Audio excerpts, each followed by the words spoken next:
अस्सलाम वालेकुम नाज़रीन। एक सहाफ़ी हैं, पहले सहाफ़ी थे और आजकल वो वकील हैं। मियाँ दाऊद उनका नाम है।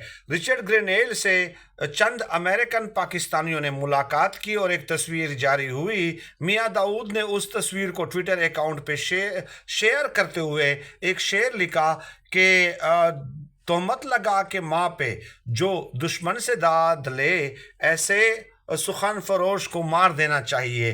गोया कि उन्होंने शेर भी गलत लिख दिया।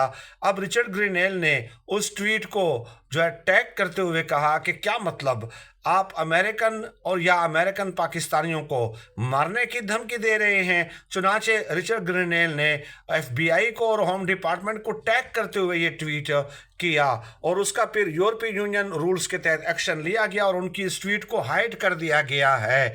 यानी इस कदर सीरियस हो गया ये मामला कि रिचर्ड ग्रीनेल अब इनका